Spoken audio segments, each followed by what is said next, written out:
Deshaun Watson is awful.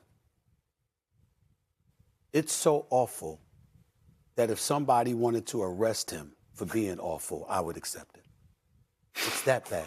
I don't mean to laugh. I don't mean to laugh either. It's funny, but it's wrong. He shouldn't be one of the 32 best quarterbacks in the world, despite at all $258 million. Yeah, he wasn't the last time he was out there. I think that's the part going to your point, Greeny. Just the football side of it was in 2024 when he was out there as a starter for the Cleveland Browns. It wasn't pretty. So I think to what JW was saying, like, yes, I agree. If throughout the entire offseason, if he proves to be better than the other quarterbacks in the room, he should be a starter. But I think that speaks more to the other quarterbacks in the room, that a guy that wasn't good in 2024, that has 2 Achilles injuries, is now going to be the best quarterback to lead you forward. I don't know if that's a good sign. The most dangerous thing happening in Cleveland right now is not just a quarterback battle.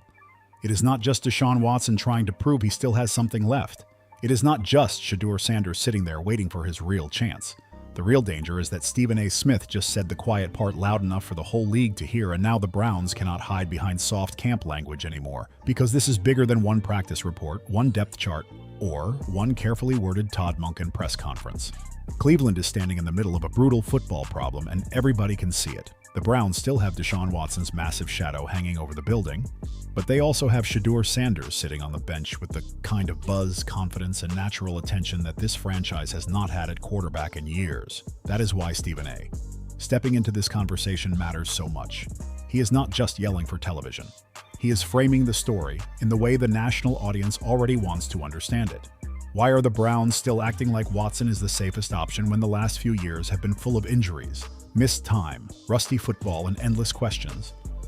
Why is the young quarterback with fresh legs, real fan interest, and a live arm being treated like a side story when the older option has not looked like the same player Cleveland thought it was buying? And that is where the Browns start looking uncomfortable. This is not Houston Deshaun Watson anymore. It doesn't at all to me. Stephen A., do you feel like his comments are foul? Hell yeah, they're foul. But allow me to twist this just a little bit, Mr. Chippendales and Doggy. It could be. I mean, I've got 2 train of thoughts. Let me give you my first one. The first one is he could be speaking to the city of Cleveland as if to say, don't blame me for this one.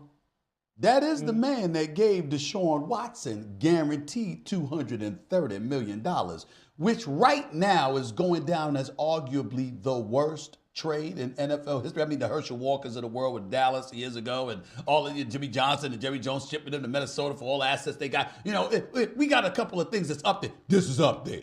The way that Deshaun Watson has looked in a Cleveland Browns uniform after all that he endured, clearly it's a disaster. And they tried to set the new market, but folks weren't going with that with Lamar Jackson, Kyler Murray, and others, and so it didn't work out that way. This is not the quarterback who used to run around, extend plays, push the ball downfield, and look like one of the most electric players in football. This is a quarterback whose Browns chapter has been defined by damage, pressure, and disappointment. Shoulder problems, lower body problems, long breaks from real rhythm, a body that has taken hits, and a game that has not fully returned to the level people remember.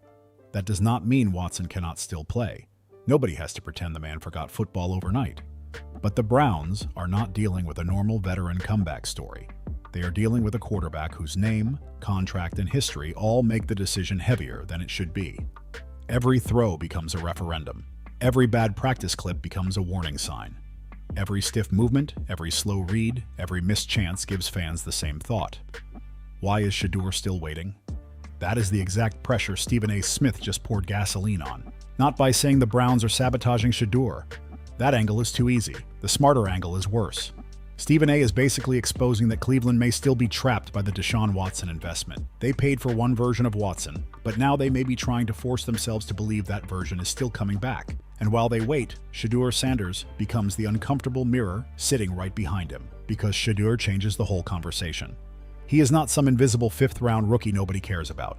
He is Deion Sanders' son, a college star, a walking headline, and a player who brings cameras the second he touches the field. That is exactly why Browns fans are watching this so closely. They are not just asking whether Shedeur is perfect, they are asking whether Cleveland is brave enough to let the future compete fairly against the past. And that is where Todd Monkin gets pulled directly into the storm. Monkin did not build the old mess. He did not create the Watson contract. He did not create years of Browns quarterback trauma. But now he owns the next decision. He walked into Cleveland with the image of a fresh, offensive mind. A coach who can develop talent, clean up the operation, and bring some real football sense back to the room. So now the question becomes very simple.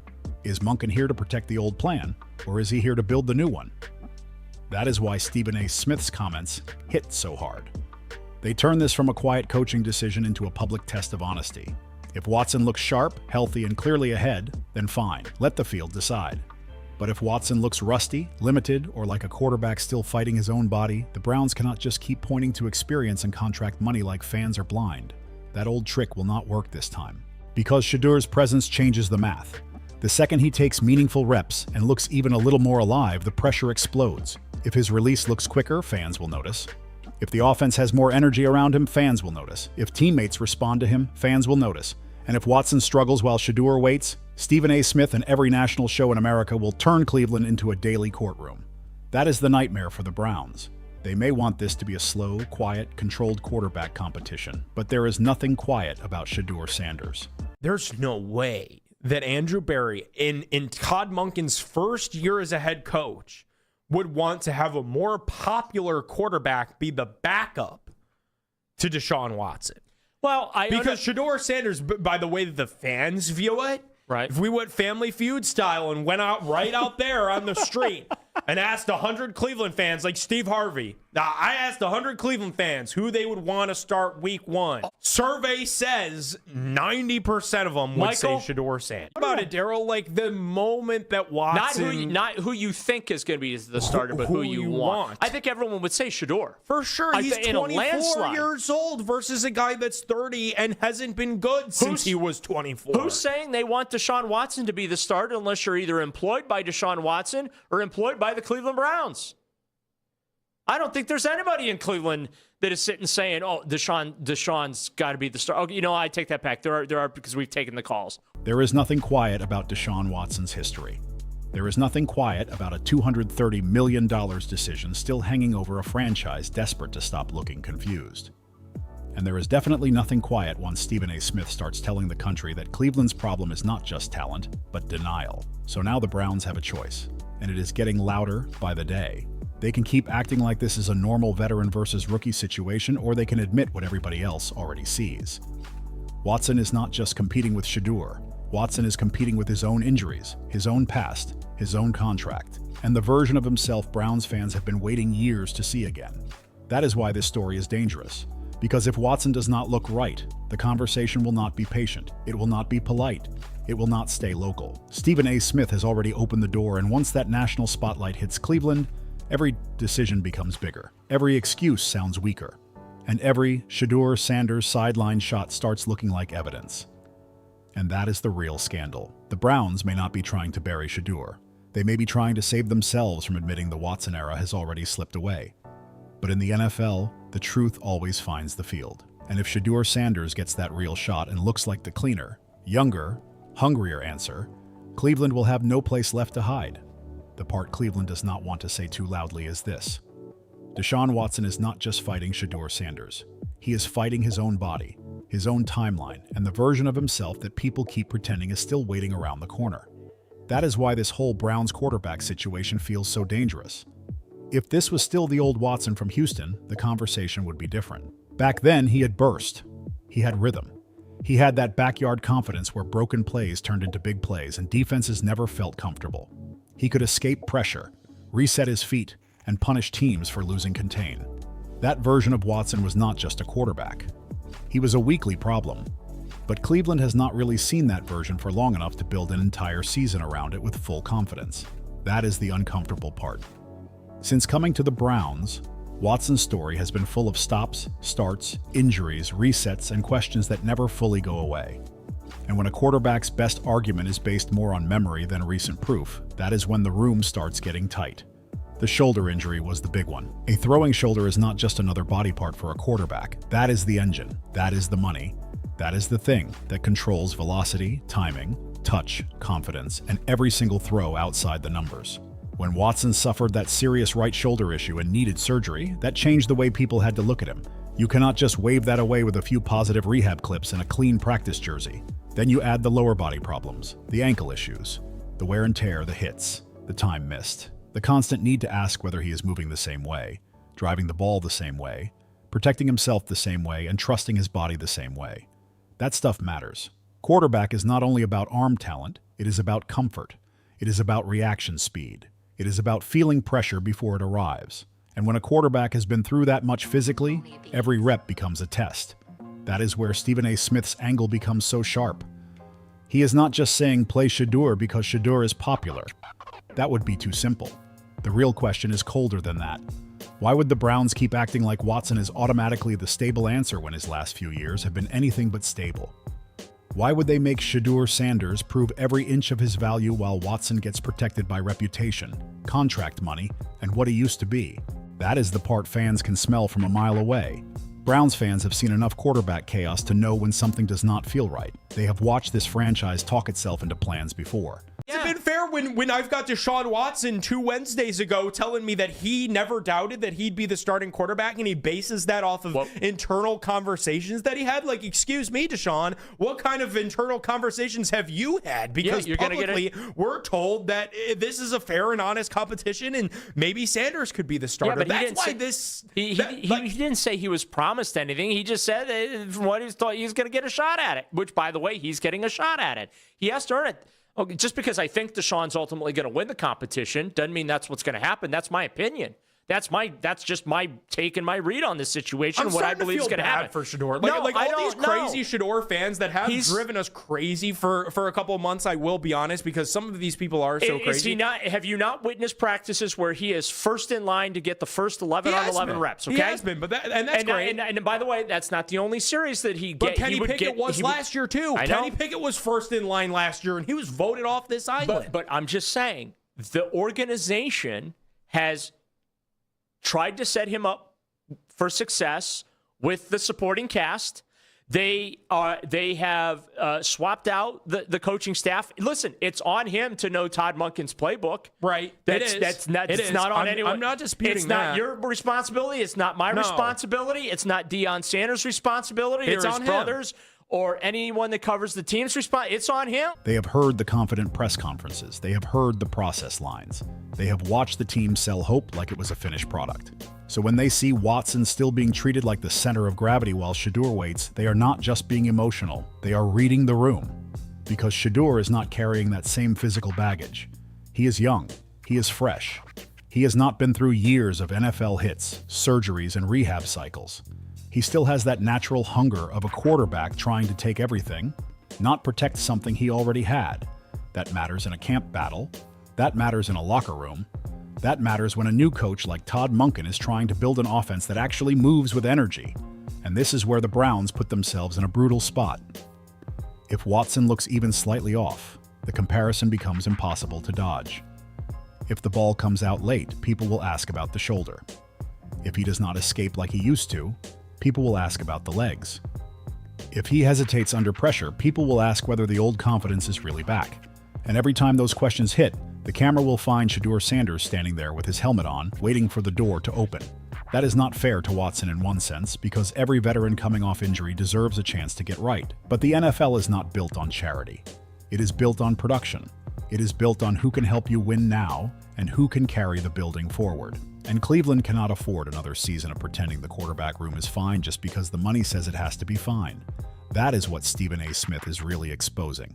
The Browns might be caught between football logic and financial pride. Football logic says you evaluate what is in front of you right now. You watch the reps, you watch the movement, you watch the throws. You watch how the offense responds. Financial pride says you keep giving Watson room because the investment was too big to admit failure. And that is where organizations get trapped. The scary part is that this trap can swallow Todd Monkin before he even gets comfortable. He came in as the new voice, the new builder, the new offensive mind.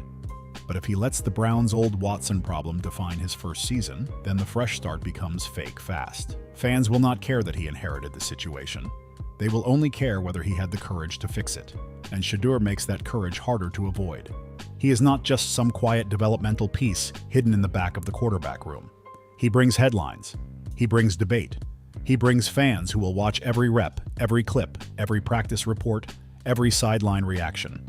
If Watson is smooth, explosive, and clearly better, the noise can calm down. But if Watson looks like a quarterback still searching for his old body, Cleveland is going to have a national problem by breakfast. That is why this is not just about injury history. It is about trust. Do the Browns trust what they are seeing now? Or do they trust what Watson used to be? Do they trust Todd Monkin's development eye, or do they trust the weight of an old decision? Do they trust the young quarterback with upside, or do they keep asking fans to believe that the old star is about to reappear any minute now? Because at some point, the past stops being a resume and starts becoming a distraction. Watson's Houston tape cannot win games in 2026. His old highlights cannot protect him from pressure. His old reputation cannot make his shoulder feel perfect, his feet move quicker, or the offense look alive. The Browns need the player in front of them, not the memory they paid for. Todd Monkin walked into Cleveland with one job that sounds simple on paper but becomes dangerous the second you attach Deshaun Watson and Shedeur Sanders to it. He has to make the Browns look like a serious football operation again. Not just louder, not just flashier, not just different from the old regime, serious, organized, honest, clear. And that is why this quarterback situation is already turning into the first major test of the Monkin era. Because if Cleveland really hired him to develop talent, clean up the offense, and build something real, then Shadur Sanders cannot be treated like some small side project hiding in the corner of the quarterback room. That is the contradiction Stephen A. Smith is exposing without even needing to scream the whole thing out. The Browns want to sell this new era as fresh, sharp, and football first. They want everyone to believe Todd Monkin is not walking into the same old Cleveland mess. They want fans to believe this is a different operation now, with better structure, better offensive thinking, and a coach who can actually grow players instead of just surviving press conferences. But then the first huge question lands right on his desk. What do you do when the $230 million veteran still carries the name, but the young quarterback carries the momentum? That is not a small decision. That is the decision that tells the locker room what this new Browns era really is. Because players are not stupid. They know when a competition is real, and they know when a competition is just being managed to protect somebody's status. They hear the public lines about reps, patience, install, and process. But inside the building, they watch the same things fans watch. They see who brings energy. They see whose ball jumps. They see who moves the offense. They see who teammates lean toward when the play breaks down. And that is why Shedeur is such a dangerous presence for Cleveland. He does not have to be perfect to create pressure. He only has to look alive. He only has to look confident. He only has to give the offense a little spark that Watson has not consistently shown in a Browns uniform. That is when everything gets uncomfortable. Because once a young quarterback starts making the building feel different, the old excuses start sounding weak, fast. Monkin knows offense. That is the whole point. He was not brought in to babysit a broken story. He was brought in to build one. And if he truly believes in development, then Shadur Sanders is not a problem. Shedeur is the test case. Can Monkin take a quarterback with big personality, big attention, and real raw tools and turn that into something dangerous on Sundays? Can he create a system that uses confidence instead of trying to shrink it? Can he make Cleveland look like a place where quarterbacks grow instead of disappear?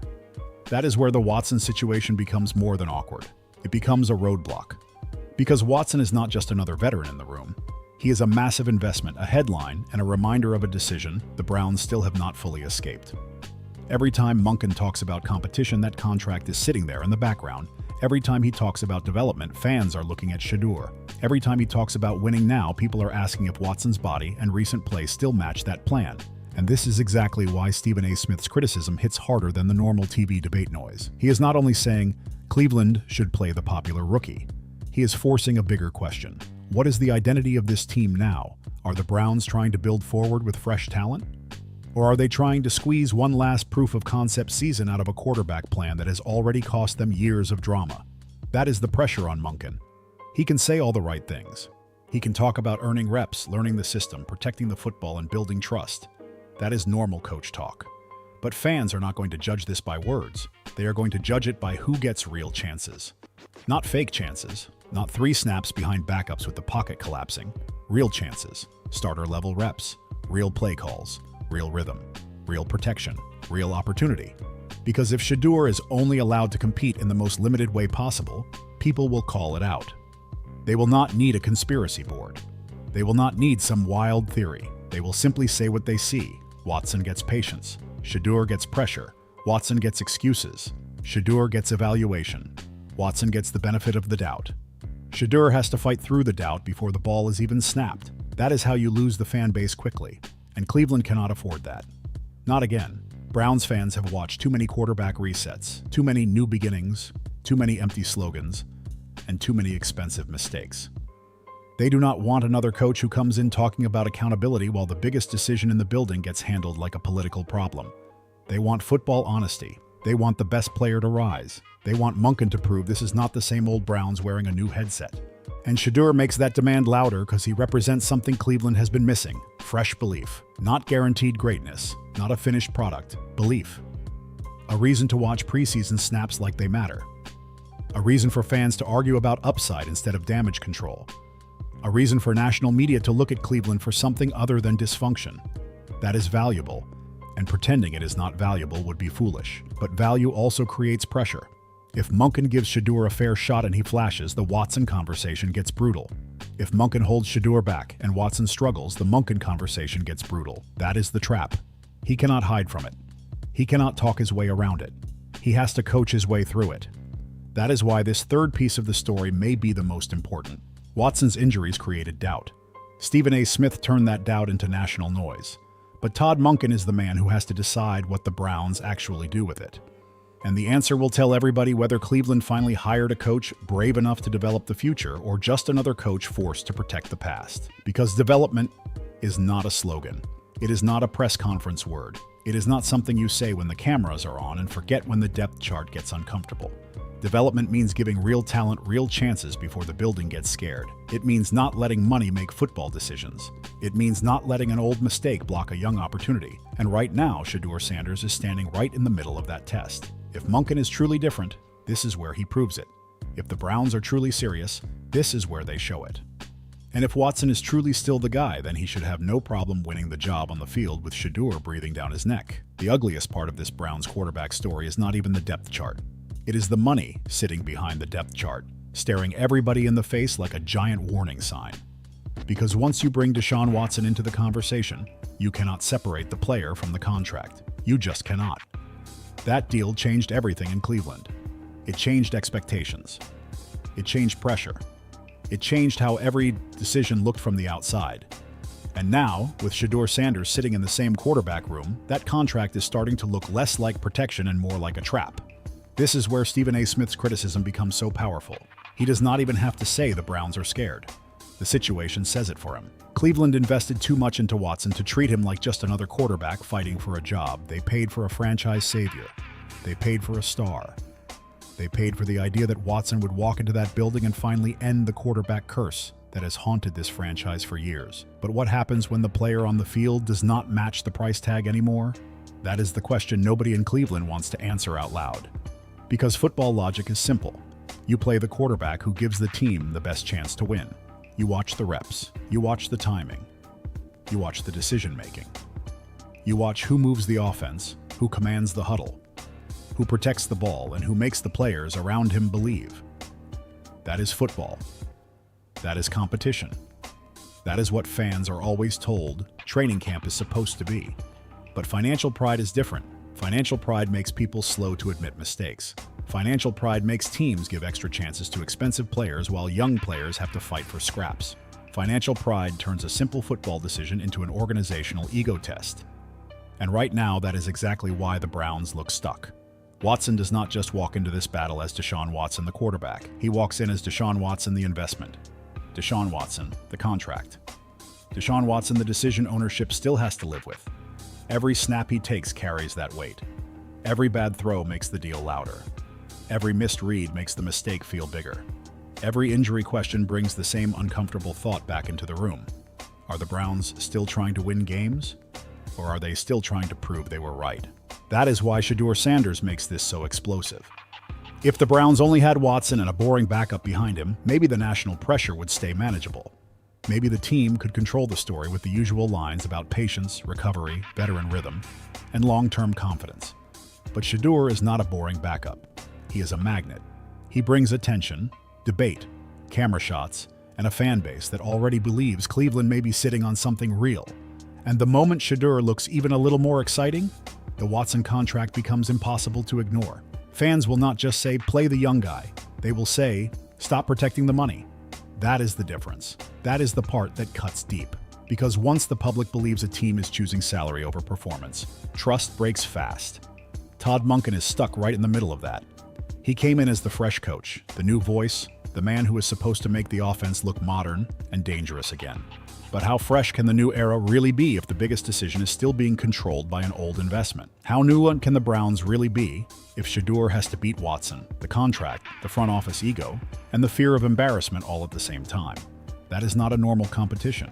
That is a street fight with office politics hiding under a helmet. And this is why Stephen A. Smith can turn the whole thing into a national embarrassment overnight. He knows exactly where the pressure point is. He knows the Browns cannot just say Watson is our guy without people asking why. Is he the guy because he is clearly better right now? Or is he the guy because the organization still cannot stomach what it would mean if he is not? That question is dangerous because it forces Cleveland to show its hand. If Watson wins the job clean, with strong play, healthy movement, quick reads, and real command, then the Browns can breathe. They can say the competition worked. They can say the veteran earned it. They can say Shedeur is developing behind him the right way. But if Watson looks average, slow, rusty, or limited, and Shedeur still cannot get real starter-level chances, then the whole building starts looking guilty. That is where the fan base will explode.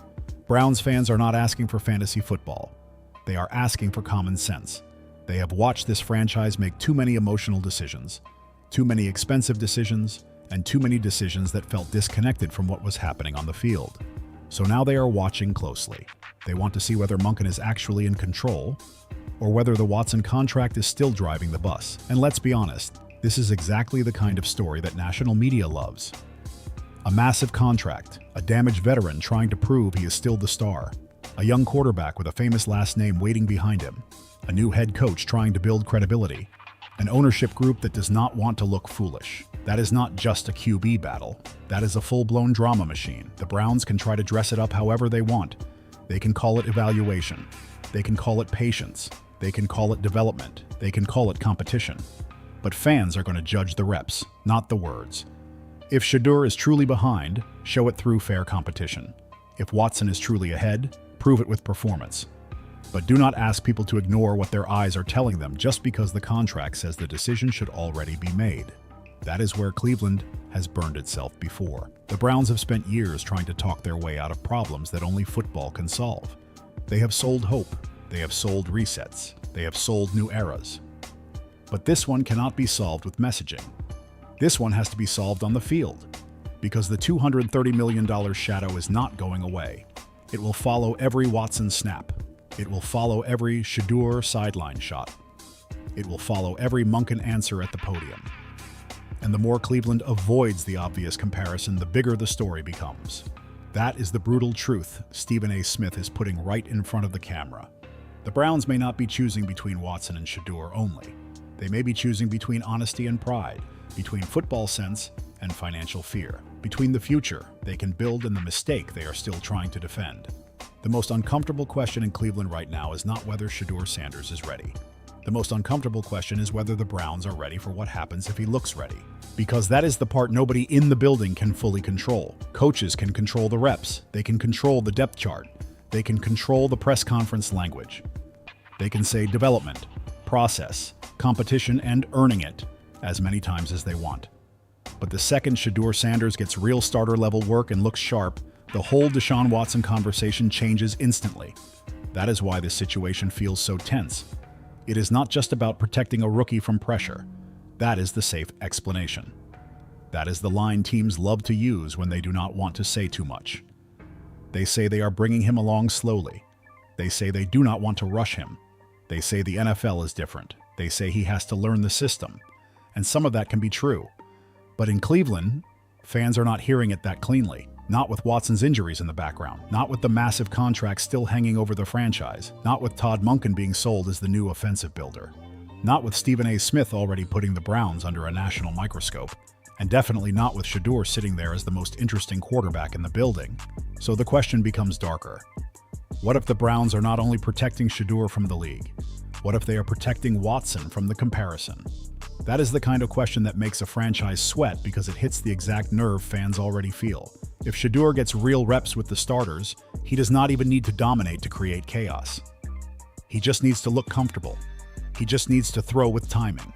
He just needs to move the offense with a little more rhythm. He just needs one drive where the sideline looks awake, the receivers look engaged, and the ball comes out on time. That is all it would take for the noise to explode. Because once fans see it, they cannot unsee it. If Shedeur looks fresh while Watson looks heavy, people will talk. If Shedeur plays loose while Watson looks careful, people will talk. If Shedeur throws with confidence while Watson looks like he is still searching for his old rhythm, people will talk. And if the Browns still keep him buried after that, people will stop calling it patience and start calling it fear. That is the dangerous part for Todd Monkin. He has to manage a quarterback room, but he also has to manage the truth. And the truth is hard to hide when the younger quarterback has the kind of spotlight Shedeur brings. Every practice clip becomes evidence. Every report from camp becomes a weapon. Every incomplete pass from Watson becomes louder because fans already have the alternative in their minds. This is why Stephen A. Smith stepping into the story matters. He is not just giving an opinion. He is putting pressure on the Browns to show whether this is a real competition or just a controlled runway for Watson. And once that pressure goes national, Cleveland cannot keep the conversation local. They cannot bury it in beat writer quotes. They cannot calm it down with one Monkin soundbite. They cannot ask everyone to trust the process when the process looks like it is avoiding the obvious. And let's be honest, this franchise has earned that suspicion. Browns fans have watched too many quarterback decisions turn weird. They have watched young players get mishandled, veterans get overprotected, and expensive plans get defended long after the field started telling a different story. That history matters. So when fans see Shedeur waiting behind Watson, they are not just reacting to one depth chart. They are reacting to years of Cleveland overthinking the most important position in sports. The Browns can say Watson deserves the first shot because he is a veteran. Fine. They can say he knows NFL defenses better. Fine. They can say he has seen more pressure, more blitz looks, more coverage rotations, more real Sundays. Fine. But all of that only matters if he still plays like the best quarterback in the room right now. That is the word Cleveland cannot escape. Now, not 2020, not Houston, not old highlights, not old reputation, not the player they thought they were getting. Now, right now in this offense, under Todd Monkin with this roster, after those injuries with this fan base watching every snap. Is Watson clearly better now? If the answer is yes, then prove it. If the answer is no, then why is Shedeur waiting? That is why the starter reps matter so much. Backup reps do not tell the whole story. Third-team reps do not tell the whole story. A young quarterback playing with broken protection and rotating receivers does not tell the whole story. If Cleveland truly wants to evaluate Shedeur, put him in a real football situation. Give him rhythm. Give him a clean structure. Give him the kind of play calls that let a quarterback show whether he can command an offense instead of just survive chaos. Because survival is not development. And if Todd Monkin really wants to build something new, he cannot let Shedeur's first serious evaluation look like a setup to fail. That is exactly how the old Browns would do it. Give the young guy the messiest reps, then say he is not ready. Give the veteran the cleanest situation, then say he is ahead. Fans know that trick. They have seen it before. And that is why this story has real heat. Shedeur Sanders does not need special treatment. He needs honest treatment. He does not need the job handed to him. He needs a real chance to take it. He does not need Cleveland to crown him in July. He needs Cleveland to stop acting like Watson's contract should make everyone ignore the competition happening right in front of them. If the Browns give Shedeur real reps and he struggles, then the answer is clean. Let him develop. Let him learn. Let him sit until the game slows down. But if they never give him that real look, then the doubt never dies. It grows. It turns into daily debate. It turns into fan anger. It turns into Stephen A. Smith clips. It turns into national shows asking why Cleveland is so afraid of its own rookie.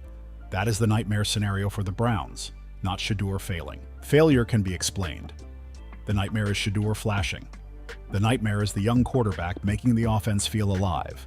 The nightmare is Watson looking like a man fighting his past while Shedeur looks like the future asking for the keys. And if that happens, Cleveland will have a problem it cannot solve with coach talk. Because once fans believe Shedeur gives them more life, They will not accept excuses. They will not accept he is learning. They will not accept we are taking it slow. They will not accept the veteran gives us the best chance unless the field proves it. That is why the Browns may be more nervous than they want to admit. Shedeur Sanders is not just chasing Deshaun Watson. He is threatening the entire logic behind keeping Watson comfortable. And the second he gets a fair shot with the right pieces around him, Cleveland may have to face the truth it has been trying so hard to delay. And that is why this story is not slowing down anytime soon. The Browns can keep calling it competition. They can keep saying Deshaun Watson is earning his reps. They can keep telling fans Shedeur Sanders is developing at the right speed. But the second Watson looks rusty, slow, or limited, that whole message falls apart fast. Because this is not just about one quarterback. This is about whether Cleveland is still trapped by an old mistake. Watson has the contract, the veteran name, and the front office pressure behind him. Shedeur has the buzz, the upside, and the fan base watching every single move. That is a dangerous mix. Todd Monkin now has the first real test of his Browns era. Is he going to protect the past, or is he going to open the door for the future? Because if Shedeur gets a real shot and looks better than expected, Cleveland will not be able to hide behind coach talk anymore. Stephen A. Smith already exposed the pressure. Now the Browns have to answer it on the field. So what do you think? Are the Browns still protecting Deshaun Watson, or is Shedeur Sanders being forced to wait for no reason? Drop your thoughts in the comments, hit that like button, and subscribe, because this quarterback drama in Cleveland is only getting louder.